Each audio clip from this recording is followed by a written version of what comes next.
जय स्वामीनारायण दोस्तों, अक्षर प्लांट एंड प्लांटर में आप लोगों का स्वागत है। जैसा कि मैंने पिछली बार आपको एनपीके नापने का तरीका बताया था और उससे पहले हमने एनपीके के यूज़ डिस्कस किए थे। अभी एक और इम्पॉर्टेंट जो चीज़ आज हम डिस्कस करने जा रहे हैं दोस्तों, वो है ये तरल कंसोर्टिया एनपीके। ये भी काफ़ी लोग मंगवाए भी हैं। मैंने देखा है काफ़ी लोग मेरे को बता रहे थे कि साहब हमने ऐसा ऐसा प्रोडक्ट मंगवाया है, मगर इसका यूज़ कैसे करें, इसके क्या फ़ायदे हैं, कैसे क्या इस्तेमाल में लेना है, तो उन लोगों को ये पता अभी तक नहीं चल रहा है कि किस तरीके से इसको इस्तेमाल करें दोस्तों।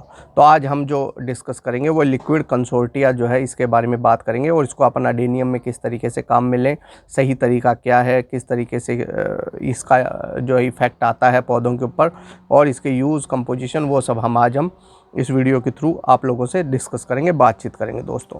तो सबसे पहले दोस्तों मैं आप लोगों को बता दूं कि जैसे मिट्टी होती है, मिट्टी एक सिंगल कंपोनेंट नहीं होती है। मिट्टी में बहुत सारे माइक्रो मैक्रो न्यूट्रिएंट्स होते हैं। साथ में मिट्टी के अंदर जो है बैक्टीरिया होते हैं बहुत, मतलब यूँ बताते हैं वैज्ञानिक, जैसे एक जो ग्राम मिट्टी अगर आप ले तो उसमें लाखों की संख्या में भी जो है बैक्टीरिया, फंगस, ये उसके अंदर अवेलेबल होते हैं। तो दोस्तों मैं आपको जैसे बता रहा था कि मिट्टी में बहुत सारे बैक्टीरियाज अवेलेबल होते हैं। तो बैक्टीरिया क्या होते हैं कि बैक्टीरिया एक्चुअली बहुत यूज़फुल भी होते हैं और हार्मफुल भी होते हैं। दोनों तरीके के बैक्टीरिया, फंगस जब मिट्टी के अंदर होते हैं। तो जैसे जैसे हम लोग केमिकल खादों का उपयोग करते जा रहे हैं, केमिकल पेस्टिसाइड का उपयोग करते जा रहे हैं और ज़मीन के अंदर जैसे ऑर्गेनिक मैटर घटता जा रहा है, तो ऑर्गेनिक मैटर मैं आपको बताऊं दोस्तों किससे मिलता है कि ऑर्गेनिक मैटर जो अपनी गोबर की खाद पहले काफ़ी इस्तेमाल होती थी, वर्मी कंपोस्ट काफ़ी इस्तेमाल होता था पौधों लगाने के अंदर, खेतों के अंदर भी। तो वो क्या थे कि ऑर्गेनिक मैटर जो है ना बहुत इंपॉर्टेंट होता है, क्योंकि जो बैक्टीरिया ग्रो करते हैं, बैक्टीरिया मल्टीप्लाई होते हैं या बैक्टीरिया अवेलेबल होते हैं यूज़फुल, हम और फंगस अवेलेबल होते हैं यूज़फुल, वो सारी जो है वो ऑर्गेनिक मैटर में ही मल्टीप्लाई होते हैं और ऑर्गेनिक मैटर में ही आगे ग्रो करते हैं। मगर उसकी जो है क्वांटिटी जो है मिट्टी के अंदर तो होती है, मगर ऑर्गेनिक मैटर नहीं होगा तो ये बैक्टीरिया और ये सब अवेलेबल नहीं होंगे। क्योंकि आप लोगों जैसे अपन अडेनियम लगाते हैं, अडेनियम लगाने के अंदर जो है बहुत से लोग जो है सिर्फ कोरी मिट्टी के अंदर ही लगा लेते हैं, या कोरी जो समुंदर की जो मिट्टी आती है जैसे अपनी बजरी होती है उसके अंदर ही लगा लेते हैं। तो उसके अंदर ऑर्गेनिक मैटर वो लोग नहीं डालते, सिर्फ सिंडर डाल दिया और कुछ एक दो चीज़ें और डाल दी, तो सिर्फ उसी से काम नहीं चलेगा। ऑर्गेनिक मैटर चाहिए। साथ में अगर हम खाद डालते हैं, जैसे आपने एनपीके डाली है अभी, जैसे अपन ने बात करी थी, मैंने भी डाली कुछ एक पौधों के अंदर, नया फुटान भी आया है, उसकी वजह से फ्लावरिंग पे भी फ़र्क पड़ा है, तो वो डाल दी अपन ने। मगर जो एनपीके होता है या कोई भी अपनी जो खाद है उसको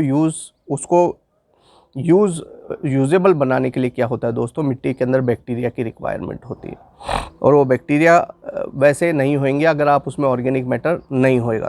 तो आज हम जो जैसे प्रोडक्ट के बारे में बात कर रहे हैं लिक्विड कंसोर्टिया, तो लिक्विड कंसोर्टिया जो है दोस्तों, ये इसके अंदर क्या है, मैं इसकी आपको, कंसोर्टिया मतलब होता है दोस्तों कि मिलते जो एक ही तरीके के समूह, जैसे व्यक्तियों का समूह मान लो, बैक्टीरिया का समूह मान लो, किसी का भी, जो किसी चीज़ को फ़ायदा पहुंचाने के लिए एक साथ काम करते हैं, मतलब एक दूसरे की जो है कंपेटेबिलिटी उनकी होती है और कंपेटेबिलिटी होने की वजह से जो है उसका इफ़ेक्ट जो है अच्छा आता है, मतलब अच्छे के लिए जो एक साथ मिलके काम करते हैं वो कंसोर्टिया हो जाता है। इसके अंदर मेनली जो कंसोर्टिया में जो अवेलेबल हैं दोस्तों, कंपोजिशन में आपको बता दूं, ये नॉर्मली जो अवेलेबल होता है मार्केट में, लिक्विड फॉर्म में भी होता है, ग्रेनुलर फॉर्म में भी होता है और पाउडर फॉर्म में भी होता है। पर जैसा मैं प्रीफर करता हूं, तो मेरी प्रेफरेंस के हिसाब से जो है लिक्विड फॉर्म मुझे सबसे बेस्ट लगती है। लिक्विड फॉर्म को यूज़ करना इजी है, दूसरा इसमें एक्टिव होते हैं जो अंदर बैक्टीरिया होते हैं। इसके अंदर जो अवेलेबल है मैं आपको बताऊं कि अंदर क्या क्या है, इसके अंदर जो है कंसोर्टिया, इसमें क्या क्या है। इसमें एजिटोबैक्टर है, एजियोफाइलम है, पीएसबी है और केएमबी है। मतलब पीएसबी मतलब फॉस्फोरस सोल्युबलाइजिंग बैक्टीरिया और केएमबी मतलब पोटाश मोबिलाइजिंग बैक्टीरिया। ये 4 तरीके के इसके अंदर अवेलेबल है और इन चारों का क्या क्या यूज़ है वो मैं आपको बता देता हूँ। कि जैसे जो एजिटोबैक्टर है और एजियोफाइलम है, ये जैसे एनपीके होता है, एनपीके जैसे मैंने आपको पुरानी वीडियो में भी बताया है, नाइट्रोजन, फॉस्फोरस और पोटाश, उसकी जो कॉम्बिनेशन होती है वो एनपीके होती है। पिछले वीडियो में मैंने आपको बताया था जब एनपीके की यूज़ अपन ने डिस्कस किए थे। तो एजिटोबैक्टर और एजियोफाइलम ये क्या करता है दोस्तों, ये नाइट्रोजन फिक्सेशन में हेल्प करता है। जो पौधा होता है, अगर आप ये डालते हैं इसके अंदर बैक्टीरिया, तो ये क्या करता है कि हवा से ही नाइट्रोजन को प्लांट के रूट्स तक अवेलेबल करवा देता है। अब बात आई जैसे पीएसबी की, फॉस्फोरस सोल्युबलाइजिंग बैक्टीरिया, ये क्या करता है, जो आपका डीएपी है, जैसे उसमें फॉस्फोरस होती है, एनपीके के अंदर जो फॉस्फोरस अवेलेबल है उसको घुलनशील अवस्था में कर देता है, और घुलनशील अवस्था में करके और पौधे को उसकी उपलब्धता बढ़ा देता है। तीसरा आ गया अपना जैसे KMB आ गया, पोटाश मोबिलाइजिंग बैक्टीरिया उसको बोलते हैं। वो क्या करता है कि पोटाश जो जमा हुआ रहता है जगह जगह पॉकेट्स में, जैसे अपनी मिट्टी में मान लीजिए या गमले के मीडिया में मान लीजिए, तो उसको ये मोबिलाइज करके और पौधे की रूट्स तक जो है अवेलेबल कराता है, जिससे पौधा उसको यूटिलाइज कर सके। तो दोस्तों ये जो बैक्टीरिया होते हैं इनका कैसे क्या यूज़ होता है मैं आपको और बता दूं, एक इजी वे में आप लोगों को इजी टू अंडरस्टैंड हो जाएगा उसमें, कि ये जो बैक्टीरिया होते हैं ये डाइजेस्टिव, जैसे आपने समझ लीजिए अपन ने खाना खाया, खाने को आप ऐसे ही जो है ना डाइजेस्ट नहीं कर सकते। जब तक खाना डाइजेस्ट नहीं होगा तो बॉडी के अंदर उसको एब्जॉर्प्शन नहीं होगा, और एब्जॉर्प्शन नहीं होगा तो उसकी अवेलेबिलिटी ब्लड के अंदर नहीं जाएगी, और ब्लड में नहीं जाएगी तो अपन उसको जो है प्रॉपर वे में उस खाने के अंदर जो न्यूट्रिएंट्स हैं उसको यूटिलाइज नहीं कर सकते। तो जैसे खाने को डाइजेस्ट करना ज़रूरी होता है, उसी तरीके से जैसे ज़मीन में जो फर्टिलाइज़र हम डालते हैं उसको डाइजेस्ट करके उस अवेलेबल फॉर्म में कन्वर्ट करना पड़ता है, जिस अवेलेबल फॉर्म में प्लांट जो रूट्स है उसको एब्जॉर्ब कर सके और प्लांट के अंदर जो है अपना न्यूट्रिशन जा सके।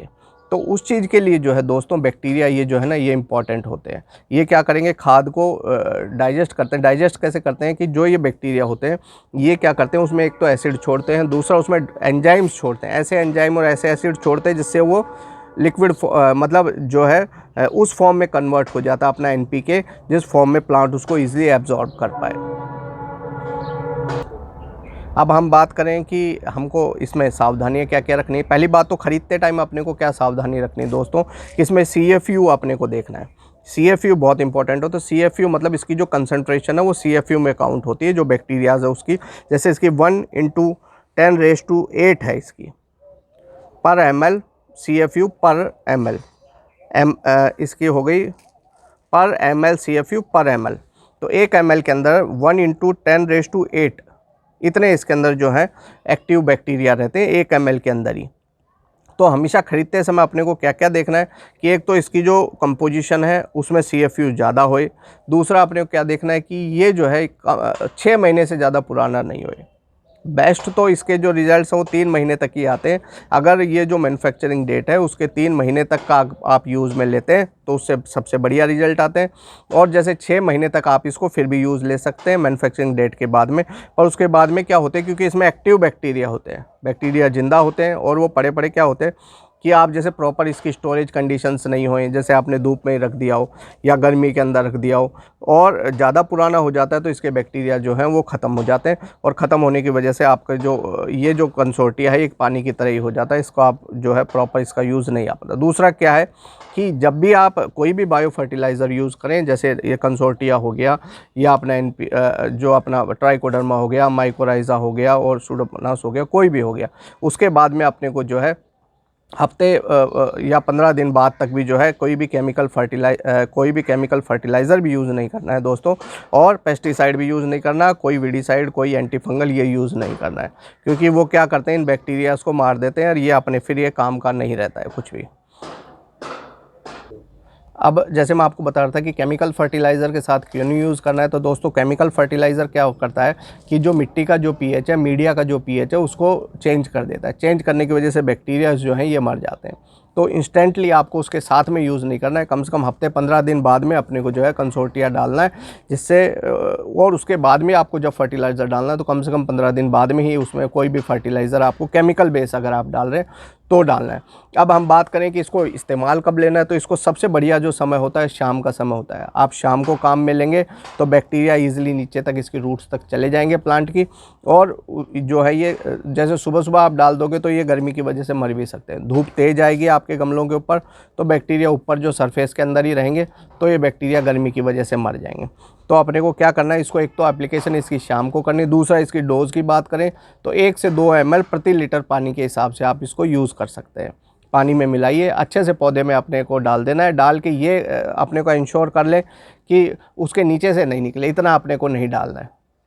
जैसे आप डालते हैं नॉर्मली पानी की रूट सिस्टम तक ये चले जाए, बस आप इतना नहीं डालें। क्या होगा कि आप बहुत ज़्यादा डाल देंगे तो ये बह के नीचे, क्योंकि अडेनियम में वेल ड्रेन मीडिया होता है तो ये बह के चले जाएगा और आपके पौधे में कुछ भी काम नहीं आएगा। तो ये कुछ सावधानियां रखते हुए अगर आप इसको काम में लेंगे। दूसरा एक बहुत इंपॉर्टेंट बात दोस्तों, मैं आपको अभी बातों बातों में बता रहा था कि इसको जो है कभी भी स्प्रे नहीं करना है।